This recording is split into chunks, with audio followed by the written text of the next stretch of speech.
And before I introduce our next speaker, I am going to put in a little bit of a plug here. Right outside the door here, I've got a small display set up about the North Carolina Military Historical Society, which is one of the many things in which I'm involved. I'm the treasurer, and our next speaker is a board member. And he and Lisa are both involved with our Fayetteville chapter. We have a local chapter in Fayetteville and a local chapter in Wilmington. There are several folks in the room who are members of the Military Historical Society. So if you're interested in military history, and particularly North Carolina military history, I would encourage you to pick up a copy of our magazine, pick up a membership brochure. We're always looking for new members. We do publish the magazine twice a year, in the spring and in the fall. We are on the verge of implementing a twice yearly newsletter, sort of a shorter digital publication that will sort of alternate with the magazine, and we have a symposium once a year, generally the first Saturday in May. So if you're interested, please pick up a membership brochure and a copy of the magazine, and our website is listed there. You can check out the website and see everything that we're involved with. We do operate a small military museum at Curie Beach, just down the road from Fort Fisher, so please check us out.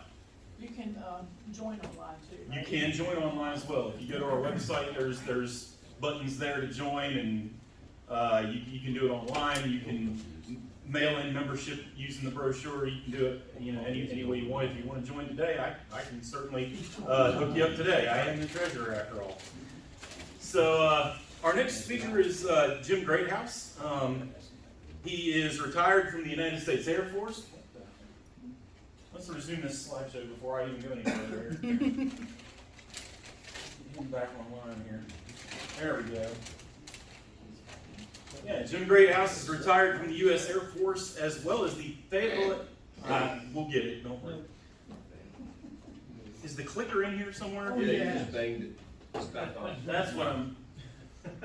He's also retired from the Fayetteville Area Transportation and Local History Museum, where he served as the senior museum specialist and staff historian. He is a graduate of Methodist College, now Methodist University in Fayetteville, has a degree in history, and his main interest in history is the military history of the Napoleonic Europe and America. Now that he's retired, he's still working. He's currently an independent researcher and is doing a lot of work on projects around Fayetteville. So. And he's really the War of 1812 expert around these parts, so I'm going to turn it over to him.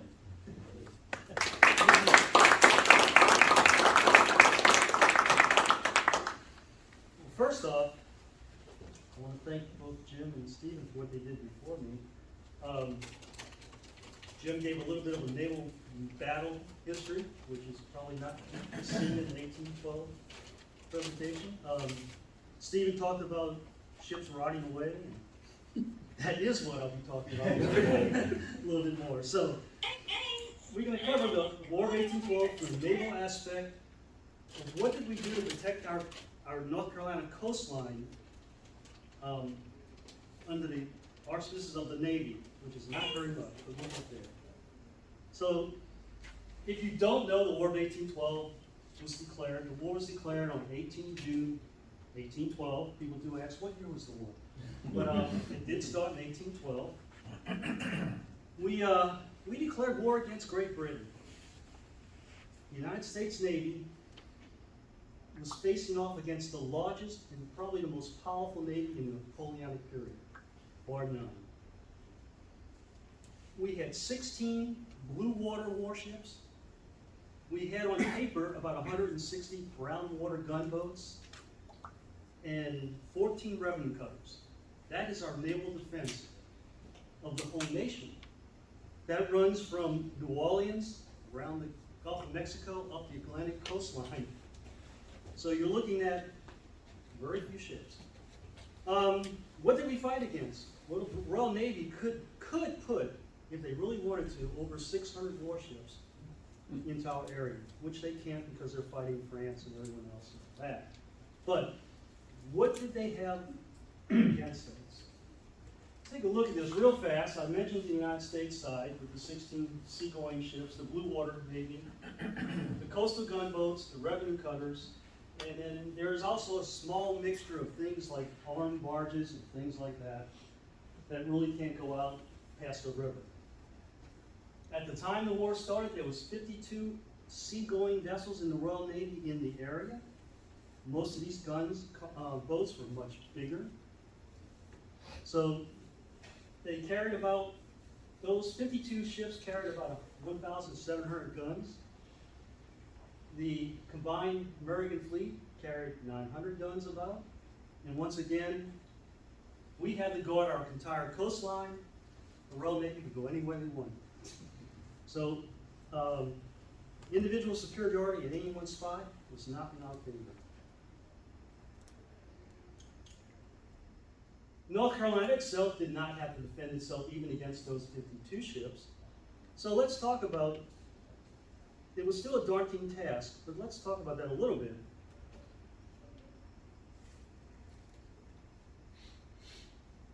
During the War of 1812, North Carolina had about 6 gunboats. And I say about 6 because if you read the records from about 1809 to 1815, the number fluctuates immensely.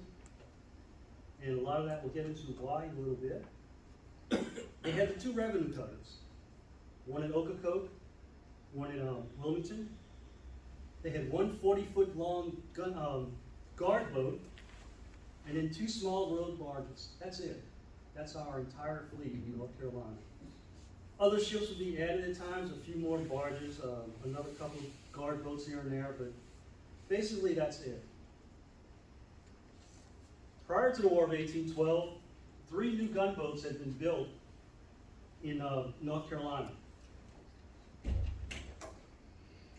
They were built at Smithville or Southport or somewhere in the area.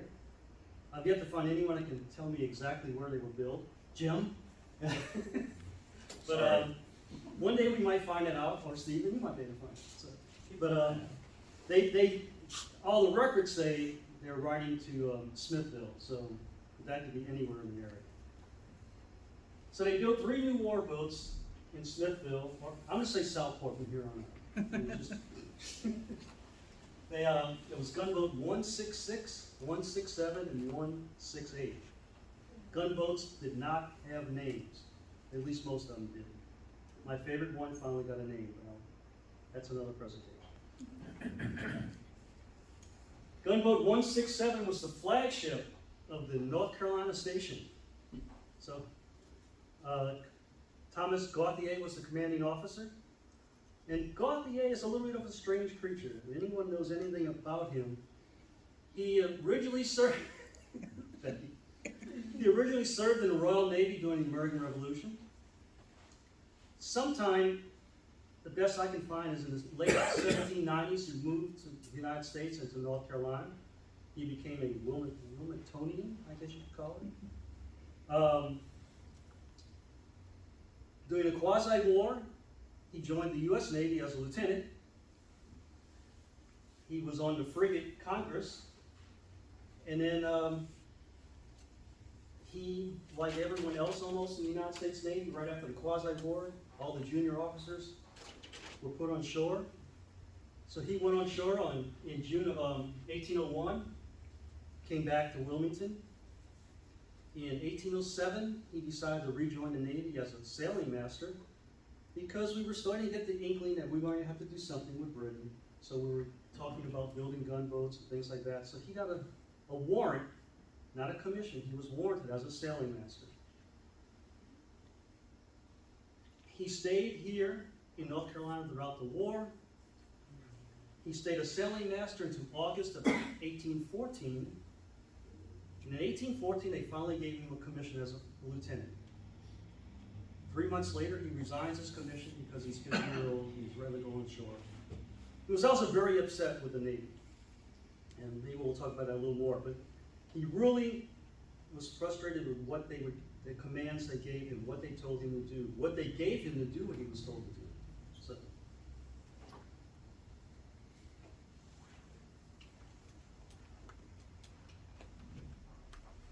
So before the war, we're looking at late May. It was gunboat number 7, gunboat 166, which would transfer to South Carolina, unfortunately for me, gunboat 167. Gunboat 168, the other boat that was built here, had already been sent to St. Mary's, Georgia. In June, or right before June, when I guess everybody kind of knew what was going to happen, gunboat 60, 61, 68, and 146 came down to help reinforce.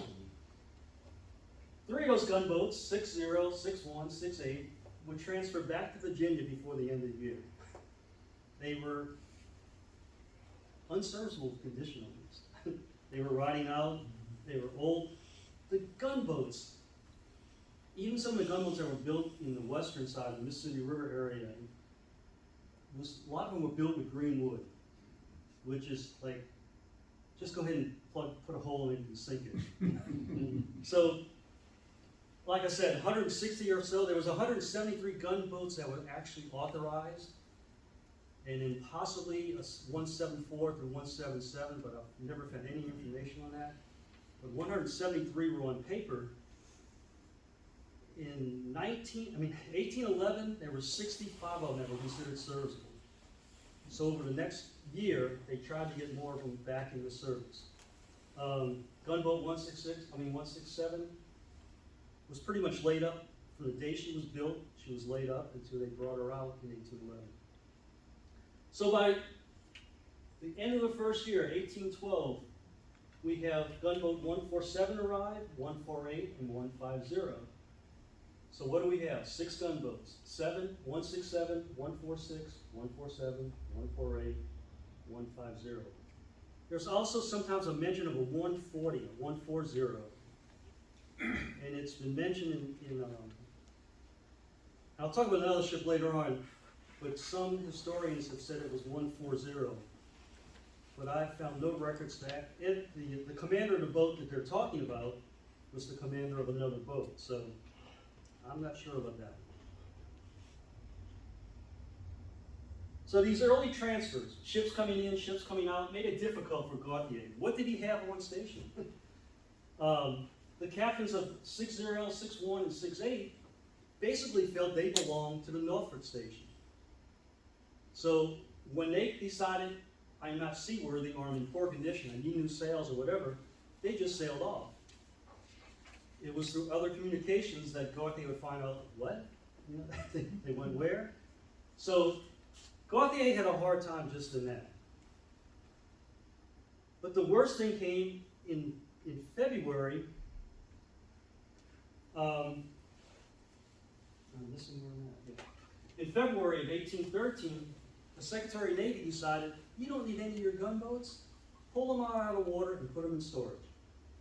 So now Gauthier has one 40-foot boat and the 2 armed barges. And that's basically it, to cover from Wilmington up into the Pamlico Sound area. Now, even though he was in charge from Wilmington all the way up into the Virginia line, for the most part, Gauthier and his boats only patrolled in the Pamlico Sound to Wilmington. So, in fact, the only real incursion where there was a tiny bit of fighting between the Navy and the local militia actually took place up further towards the North Carolina border. So I don't want to get to talk about that. I want to get to talk about Okotoks. The revenue service cutters. We had 2. One was built in Wilmington, like I said. Both of them were built in 1807. They were built in the state. And they were manned mainly by North Carolinians. The Mercury was built in Okotoks, and the Diligence was built in Wilmington. The Mercury was responsible for the Pamlico Sound area, and Diligence for the Cape Fear River. When the war began, there was 14 revenue cutters in the United States. 9 of them were transferred to the Navy for direct command. They were no longer under the command of the Revenue Department. But only one of the North Carolinians did. The Mercury went under U.S. Navy control. The Diligent stayed under the Revenue Service. Which didn't mean they still followed whatever Gauthier said, but they could always go to higher authority. For the first 17 months of the war, we're talking from June of 1812, 17 months forward, there wasn't that much activity, at least against our shoreline. By May of 1813, the Royal Navy and British privateers were ransacking ships sailing up and down the coast. That was one of the duties of the gunboats. They were supposed to protect merchant ships going up and down the coast. Well, when you don't have any gunboats, it's kind of hard to protect the merchant ships going up and down the coast. One of the reasons why they finally got their 6 gunboats back, but it still made the job very difficult for Gauthier. But on September 15th, 1813, the Royal Navy ship HMS Paris, under a flag of truce, announced to the Deputy Customs Collector at Ocracoke that they were declaring this port, together with Beaufort and all other of note to the southward of this, in a state of blockade. This was no longer a paper blockade. For the most part, from this time on, the amount of frigates and, I'm going to say sloops, in the area did patrol off the coast more. And what that meant, and they were told they were supposed to try to go into the sounds. What this declaration did to North Carolina, it changed our 300-mile coastline that Gauthier was technically responsible for to almost 3,000 miles. Once you got into the Pamlico Sound or one of the other sounds, every little beachhead was a place that could be attacked. It was an impossible task. Gauthier couldn't do it, he knew it, and he focused on Ocracoke and Wilmington, and at least getting ships up from Wilmington to Ocracoke inside the barrier islands where possible. From that point on, have fun. I'd like to talk a little bit about what were the differences in the boats. How was a gunboat different from a cutter? And there was quite a bit of difference.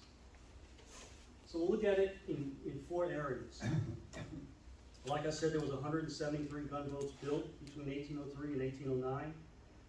If there were ever that many afloat at one time, they were half submerged. So there were several designs. The gunboats were designed. Every captain in the United States Navy thought he could design a better gunboat. James Barron wrote several different design plans. It doesn't really matter though. When a gunboat plans were designed and sent to a builder, you could pretty much just throw that out the window. So the plans were modified all the time by the builders, because I don't think any captain would say use green wood. Some of the boats out west were actually built like inverted barns. So that's because they knew how to build a barn. So let's just build a boat and turn it over. A barn and turn it over. So, the revenue cutters were also to several different designs, but they stayed fairly static in the sense that this is what I want and this is what they got. So the plan said this, they got that. Why can the Revenue Service demand that and the Navy can? I don't know. But here are some stats also. The size. Gunboats ranged from 40 to 70 feet. Cutters ranged from 60 to 90 feet. And with the gunboats, when you say 40 to 70 feet, that's length on deck. Okay, that's not length overall, it's length on deck.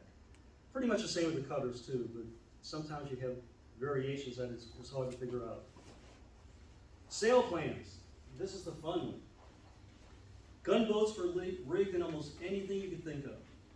You could have a sloop, a real sloop, single, a schooner, a topsail schooner, or even a lateen, or I can't even, galoot. Have you ever heard of galoot?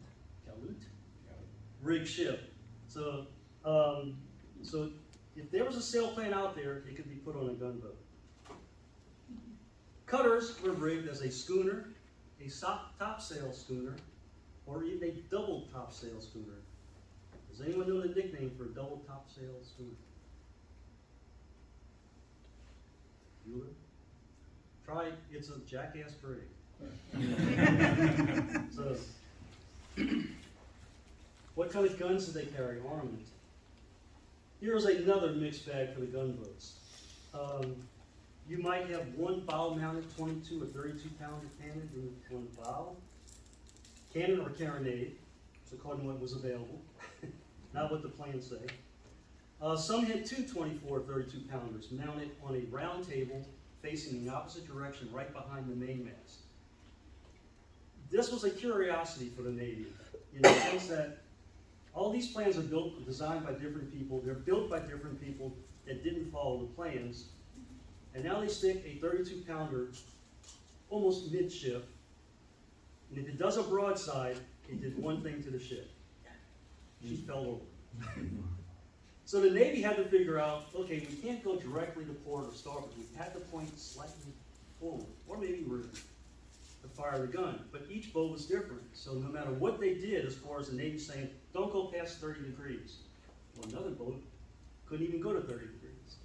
So when they mounted the two heavy guns on the round table, it was a disaster. It also caused problems like they're brown water ships. They really are. They aren't meant for the ocean. In the Tripoli War, we sent, I think it was 7 gunboats across. 2 of them didn't make it. They were top heavy, a storm, 32-pounders in the center just tipped them over. And then finally, some of the gunboats had what you call a traditional broadside, meaning 4 to 8 smaller cannons along the rail. So, what did a cutter have? Cutter was pretty close to standardization. It had 6 or 8 guns, 6 to 12 pounders, and that was it. Nothing big. Their job in peacetime is not to really go to war. It was to fire a warning shot to make a ship stop so they could challenge them. So a 12-pounder was way more than what they needed. Crew. Crew is an interesting mix also. Gunboats had about 40 officers and men. Early in the war, and I'm going to say very early in the war, they also were assigned 5 Marines, a corporal and 4 privates. If you could find a gunboat that had a corporal and 4 privates, you were very lucky.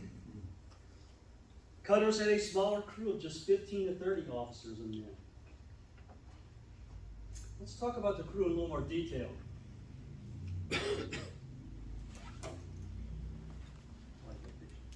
By law, only American citizens could join the Navy. Most captains did not follow the law, though. It was much more important to find a trained sailor than an American citizen. Nationality was not important. It didn't help you sail your ship if you were an American. Before the war, most of the U.S. Navy sailors were not career. They would sign on for a single cruise. Where are you going? I'll go there. They would sail there, do whatever they had to do, come back. Sayonara, they was out of the Navy. The Revenue Service, we'll get back to the U.S. Navy for a second. Before the war, a lot of the sailors were from the home port of the ships because they were signing on for single crew. By the time of the War of 1812, now sailors are being transferred all over the place. So you have a mixed bag of states, sailors from different states in our gunboats. The Navy also enlisted African Americans to serve on their ships. By 1815, 15 to 20% of the enlisted crew was black. The Revenue Service was much different, though. The common sailor was highly trained. He's highly trained because he's been in either the merchant fleet, finally went into the cutter service, and stayed there. It was a long-term job. The crew was almost entirely from their home port. They were a close-knit group, friends, family, relatives, and stuff like that. The officers of the two services were also kind of different. U.S. Navy officers came from every state in the nation. Being outside your state and being transferred from ship to ship was common. Most senior lieutenants and higher-ranking officers dreaded serving on a gunboat. They hated it. So the gunboats were in fact commanded by a junior lieutenant, a sailing master, or maybe even just a midshipman. Many of newly warranted sailing masters, when the war started, had never served in the military. They had been in the merchant fleet. They knew they were good sailors, but they didn't know the Navy. Senior midshipmen, just barely out of their teen years, sometimes were commanders of gunboats. So, the revenue service. The two officers for our revenue cutters were from North Carolina, and they'd been the ship's master since before the war started.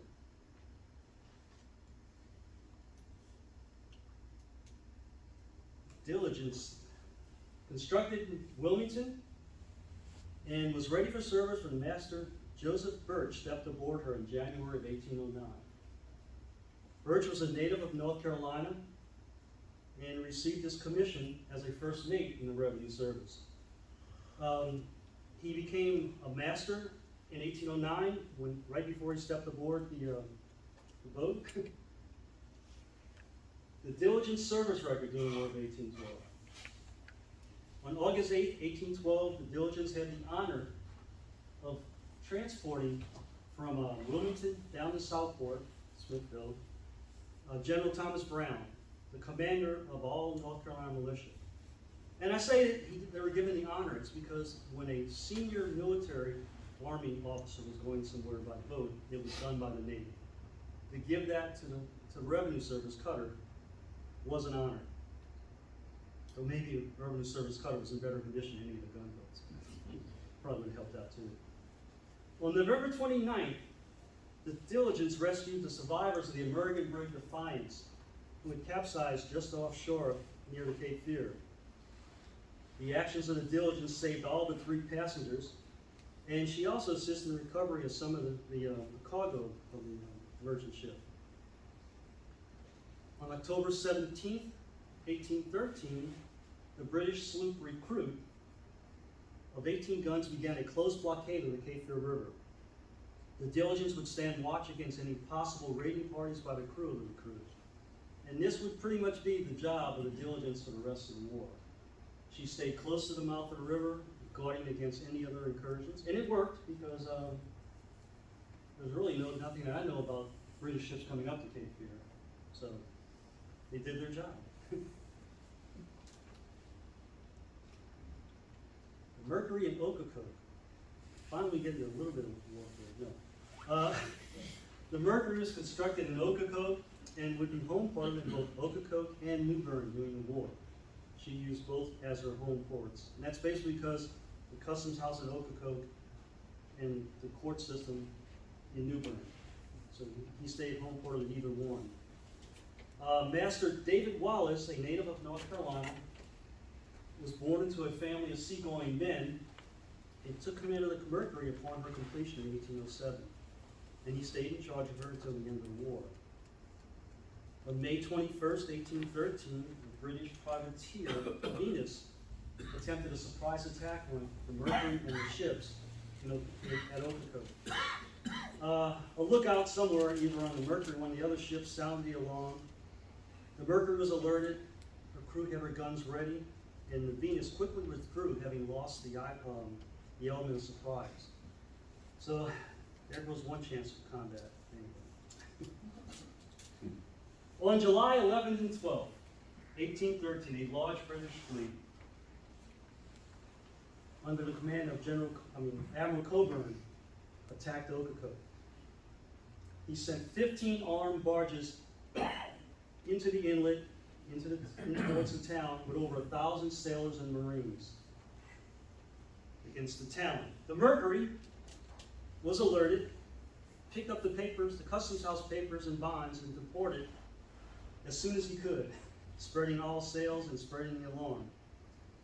The British divided their flotilla into 2 groups, one group going into Ocracoke itself, where they were able to capture several prizes, including the 18-gun Anaconda and the 10-gun Atlas. So they did get away with 2 ships that could be used by the Royal Navy. The second group went after the Mercury. Mercury put on every sail, like I said. They cut loose all their boats. They were on the verge of throwing over cannon, but they finally pulled away from the barges. Once they did that, the element of surprise was once again gone, because Admiral Cockburn had hoped to go to New Bern. He was going to land his troops, his sailors and Marines at New Bern. And that would have been a problem. So with the Mercury escaping, they only stayed for about 2 or 3 days in Okokok and Portsmouth, taking cattle, taking supplies, getting back on their boats and going back to the Chesapeake Bay area. That is the extent of the combat in North Carolina for the War of 1812. So, but with that threat, the possibility of a further invasion on 30 July of that year, the Mercury would carry members of the New Bern militia to Beacon Island to be they were going to build another fortification there to protect Okokok Inlet. So it did spur a little bit of more activity, at least to defend ourselves. On November 12, 1814, the Mercury did capture the Fox, a tender, a support ship for the HMS Ramsey. Ramsey's offshore. The support ship was probably trying to come in and find a few supplies or something, the tender.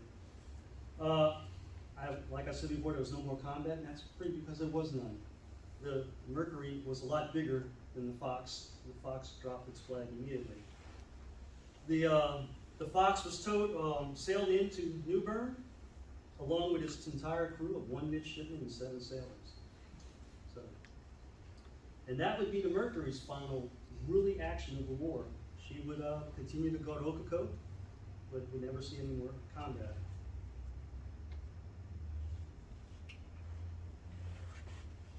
Let's talk about the gunboats now.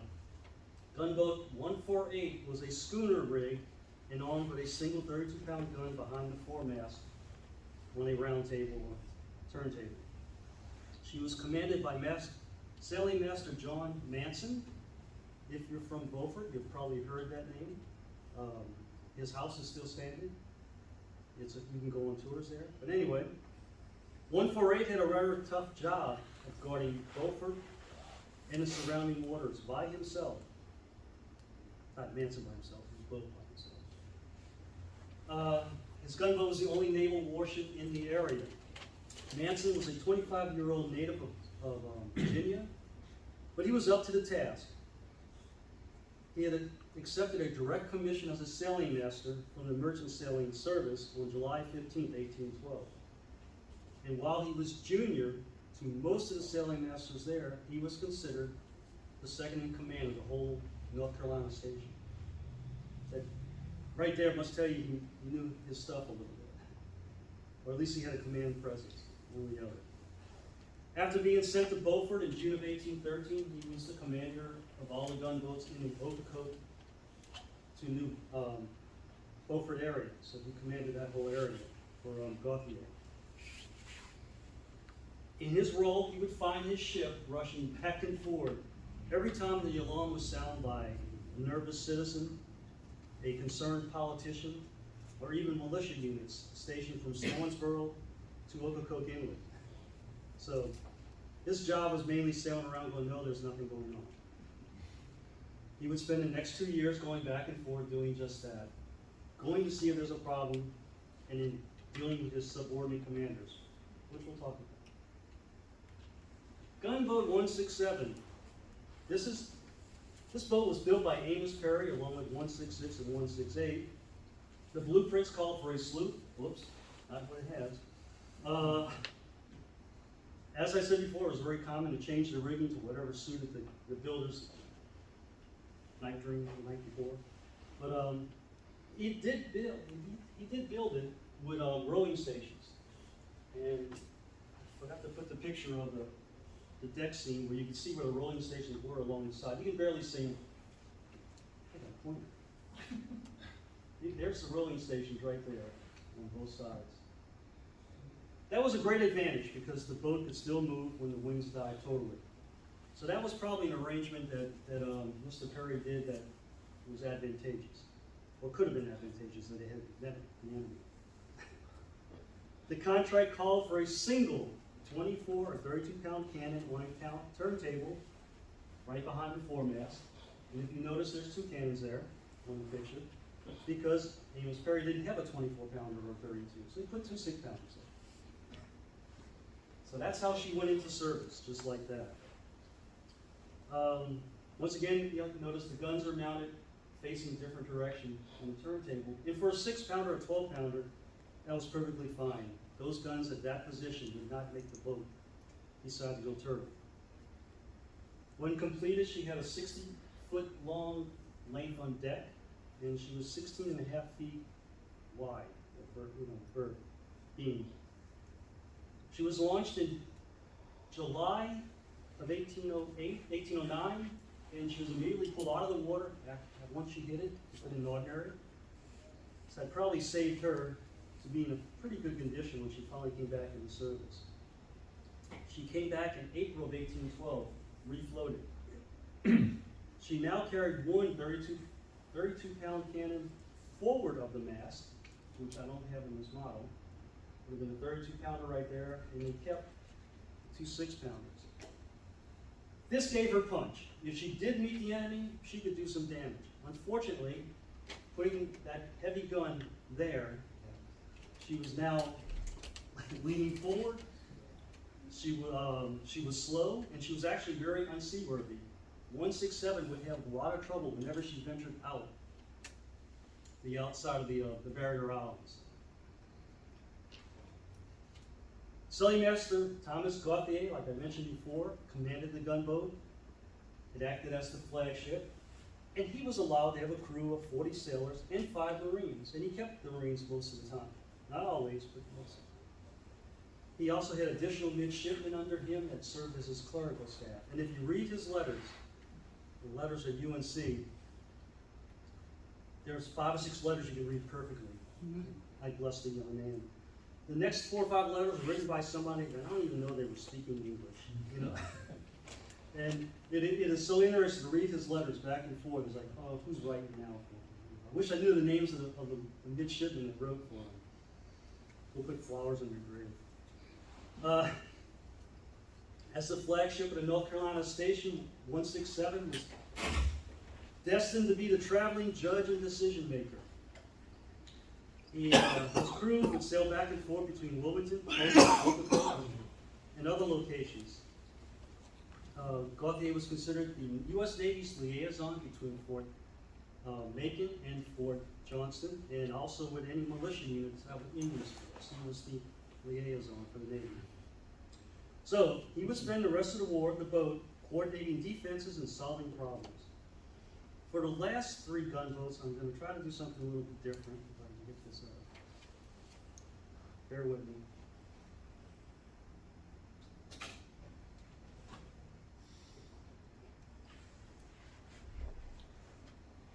Oh, I'll be able to hear that. I have to apologize to Mr. Clint Eastwood for that.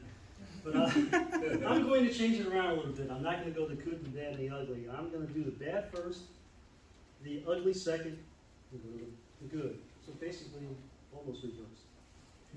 The bad is Sailing Master Robert Cutchin. He arrived in June of 1812 in one of the gunboats, the gunboat 60, that was quickly sent down to reinforce North Carolina. Unfortunately, I should say, or maybe fortunately, for North Carolina, his gunboat was in bad condition. He had to go back to Norfolk.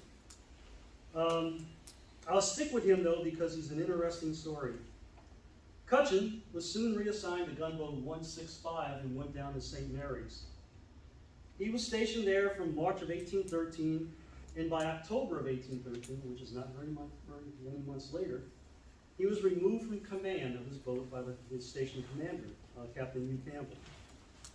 Captain Campbell stated that he did this because of officer-like conduct and fits of intoxication and disobedience of orders. Cutchin was dismissed from the service in November of 1813 on charges of alcoholism. Now, Cutchin was I have to say he was a pretty brave fellow, because he decided to challenge his judgment with the Secretary of the Navy and sought reinstatement.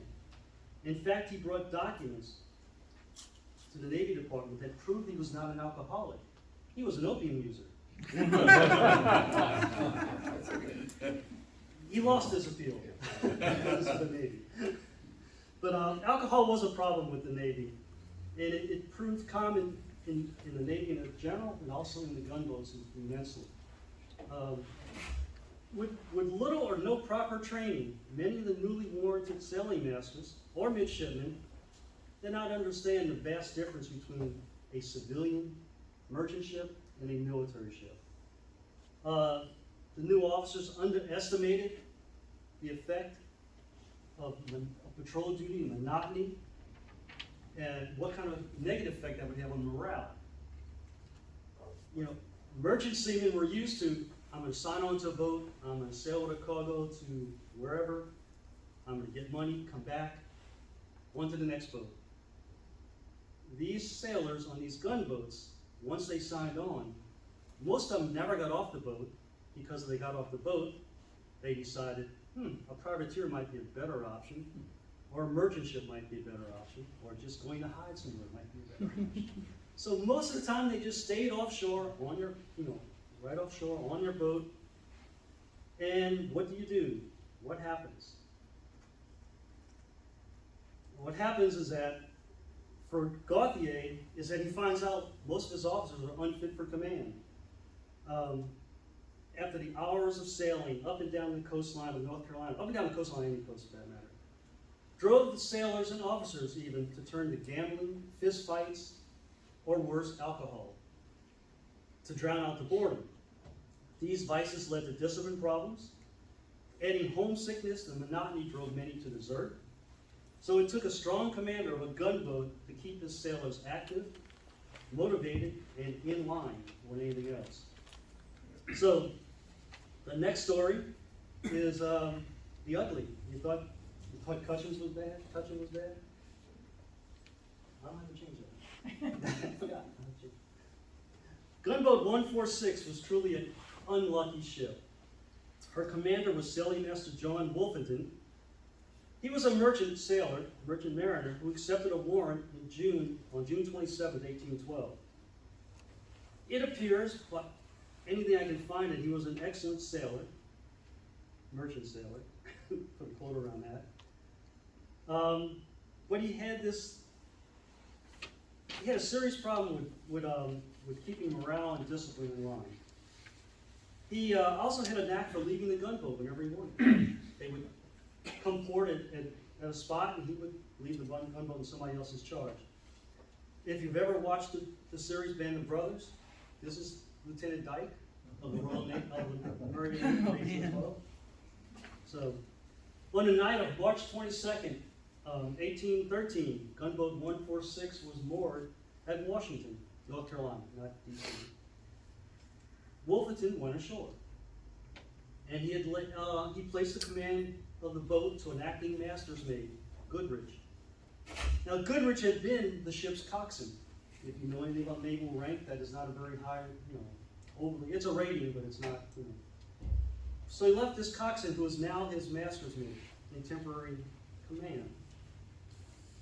When Wolfington on shore, Goodrich decided, well, what the heck, I'm going to go on shore too. The crew was very upset. It was a serious breach of protocol. Once the commander left, the first officer is not supposed to leave. So it was a breach of protocol and an error in judgment that proved fatal. Goodrich proceeded to appoint a local pilot, not a member of the crew, a local pilot to take over in charge of the boat while he was gone. The crew voiced their opinion. I won't say what they said, but anyway. The gunner, John Burnham, who was a higher rank actually, at least as a rating, made a rather rude comment directed towards Goodrich, and Goodrich decided to approach the gunner to place him under arrest and put in irons. A scuffle ensued. It ended with Goodrich being stabbed twice and dying of the wounds. Burnham was indicted for murder, and during his trial, he used the fact that he was a warrant officer. Goodrich was a coxswain with a temporary command, the master's mate. This swayed the officer on the board, and he was acquitted of murder. Found guilty of manslaughter, though, so little bit. The next time we encountered 146 is August of 1814 at Ocracoke. They're moored right outside of Ocracoke. It's a normal day-to-day operation of details, keeping the boat clean, things like that. Sailing Master Wolverton was not on board. He was off board, doing something. William Redgraves, the new master's mate, remember because they lost their master's mate before, was supervising a work detail for cleaning muskets. An accidental discharge of a weapon into the ship's hold caused the explosion of the magazine. 9 crew members died, including Redgrave and 2 African American sailors at the time. It was the lack of training, weapons discipline, and laissez-faire attitude to the poor morale that caused the accident. Wolverton failed to provide leadership even when he was there, but he didn't even provide it when he was gone. His career would end in 1815 at the end of the war. Finally, the good. And actually I got a picture of the good. That's John Percival. Sailing Master John Percival was also briefly stationed in Ocracoke until about November of 1812. His stories included to show what a good and energetic officer can do. Percival was born in Massachusetts in 1779. He received only 1 year of formal education before deciding to go to sea at a very young age. Coming from a town that was heavily dependent on fishing and maritime trade, the decision to enter the merchant fleet was probably his only way of making a living. After serving on merchant ships, he enlisted in the United States Navy as a master's mate, doing the quasi-war with France. In 1800, he received a warrant as a midshipman. Unfortunately, the war ends pretty much right after he gets his warrant as a midshipman. The conflict ends, and he's discharged, and once again returns to the merchant service. In 1809, with the buildup of the gunboats, he accepts a warrant as a sailing master. At the start of the War of 1812, he would see service in the gunboats and also seagoing ships ultimately. He commanded 6 1 year in North Carolina before transferring to the New York gunboat flotilla. He commanded gunboat number 6 there, but in July of May and June of 1813, there was a small British warship, I say that kind of laughingly, the Eagle, with 1 gun, was harassing fishing boats in the area. And they were trying to figure out what to do. Percival said, let me take a fishing boat out with a bunch of men crammed under, below in a hole, and we'll go act like a stupid fishing boat and draw attention. That's what he does. He actually puts cattle on the top of on the deck. So he's sailing, he keeps 3 sailors with him on deck. And they're just sailing like landlubbers. The fox spots her, runs in, goes alongside her, and then all of a sudden 32 men jump out from the bottom of the hole.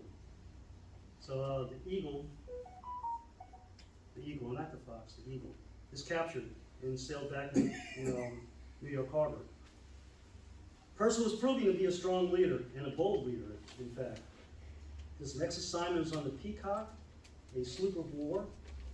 You might have heard of the Peacock, 22 guns in the battle against the Eveille. If you haven't, it's a pretty common battle. Took place in April 28, 1814, and because of his actions, he was promoted to lieutenant and received a Congressional Sword for his actions. After the war, Percival would end his career in 1846 as captain of the USS Constitution. And he retired in 1846 at the age of 67. I know Percival did not stay in North Carolina long, but after the good and the bad, I really wanted to get back to highlighting what good officers like Percival, Gauthier, Manson, and others were. They were good leadership, strong. They overcome the harshness of gunboat duty, which is, in my opinion, probably worse than even on the seagoing ships, because at least you had a destination where you were hunting for somebody. These gunboats were just there, misery. You know, you think it's hot, you go in the water and spend your time in the hold. The hours of tedious patrols in often terrible weather, they still managed to maintain a gunboat that was inactive and combat-ready warship. Thank you.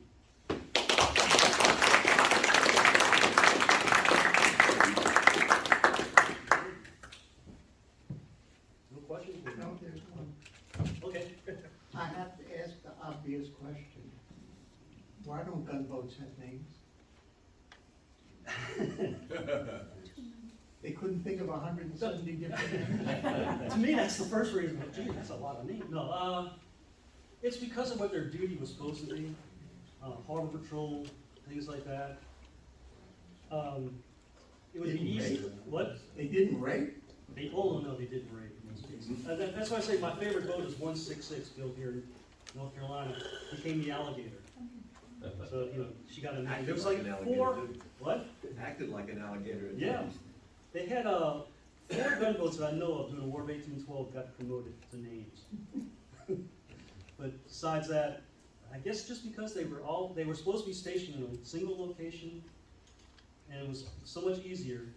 Because how many times have you guys read reports and there's the boat the Fox, well, there's another Fox over there, you know, it's like, there's not another 166, you know? So it might have been just easier to give them numbers instead of names. Yes, sir. Well, I think they were also, correct me if I'm wrong, but they're also very controversial. This was Jefferson's idea. And the Navy didn't really like these things, so they weren't gonna consider them real Navy. They weren't gonna consider them real ships. That's a good point. Jeffersonian gunboats were not very popular with the Navy. It was Jefferson's way of trying to spread the wealth. He was so intrigued by the war in Tripoli that these little tiny boats could do so much damage to the big boats that we had sent, or what we thought were big boats. So he said, let's build a lot of these. You know? And the idea is the swarm of loss, basically. You know, a gunboat, a ship of war has a broadside that can really devastate you, but if you can get on the front and the bow at the same time with these little gunboats, you can do a heck of a lot of damage. So it had its good points, but you can't build that many ships in the American economy, 1803 to 1809, with the seasoned wood, seasoned builders that knew what they were doing. You know, Amos Perry, the guy who built the 3 here in North Carolina, is sometimes noted as supposedly a possible shipbuilder. You know, like, that's a nomenclature you want on your resume. You know, possible shipbuilder. So, anything. Were those commissioned vessels? They were commissioned. Yes, they had pennants. So they were United States ships? They were United States ships. Got it. Yeah. But they were cheaper than forts. Okay. Yes. Yep. Yeah. I have to make one archaeology comment. And, We do have one potential possible gunboat shipwreck site. So in 1938, there was a beach wreck uncovered out on the Outer Banks. 140. 140. Could be 140. I don't disbelieve the guy, but unfortunately it was reburied as a wreck on the beach does, and has never been relocated. 140 is an interesting boat. It is sometimes referred to the boat that blew up because of the accident that I was talking about. But we know that was 146 because Wolverton was the commander of 146. And he's the one that gets called to court, like, you know, what are you doing here? You know? So, now did 140 blow up also? But I've never seen Gauthier ever write anything about a 140. So, it could have been going back and forth, it could have been going to another station. Right. Yeah. Thank you. Oh, yes, sir. What happened to them, What happened to what? the gunboats? I mean, obviously, that program didn't last. If 140's a wreck somewhere, had it been Some of them sold out of lasted. service? Most of them were out of service by like 1818. 168 lasted to 1823, I believe, as a tender. For the most part, even during the war, every time there was a hurricane, you lost 3 or 4 gunboats. Every time a boat sat there in the water for any length of period of time, decided to settle there. So they just, you read the reports and all this, is that, you know, what do you have there? You know, the Secretary of Navy's asking what Gautier has. Well, I have this, this, and this. Well, where's that, and that? You know, oh, they're not working. You know, so they just fell apart. They just. But the gunboat concept has continued on. We Yeah, I have mean, gunboats today, PT, you know, PT boats in World War II and things like that. and even today we have it. Yeah. Anyway, any other questions?